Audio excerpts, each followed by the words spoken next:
कुछ देर में आपको प्राइस बॉन्ड का रिज़ल्ट जो है इसी पेज पे दिखाया जाएगा और जैसे ही रिज़ल्ट आता है फ़ौरन से पहले पोस्ट कर दिया जाएगा। आज 16/9/2024 पेशावर में होने वाला 200 रुपये मालियत वाले प्राइस बॉन्ड का जो रिज़ल्ट है अभी कुछ देर में जो हमारा कमेंट्स बॉक्स में पोस्ट कर दिया जाएगा। तो काइंडली बराह रास्त आप इस वीडियो को देखते रहें।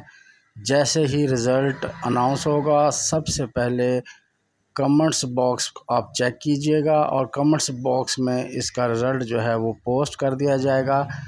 तो काइंडली इंतज़ार कीजिए। अभी कुछ देर में 200 रुपये वाले प्राइस बॉन्ड का जो रिज़ल्ट अभी आपके उसमें आने वाला है, जो फ़ौरन से पहले आपको इसकी कमेंट्स में जो है वो पोस्ट कर दिएगा। तो बराए मेहरबानी नताइज जानने के लिए हमारी इस वीडियो को देखते रहें, क्योंकि रिज़ल्ट अभी कुछ देर में आपके पास आने वाला है। चंद लम्हों के बाद आपको पता चल जाएगा कि कौन खुश नसीब है जिसके हिस्से में फ़र्स्ट प्राइज़ आता है और कौन से वो खुश नसीब हैं जिनके हिस्से में सेकंड प्राइज़ आते हैं। तो देखते रहिए।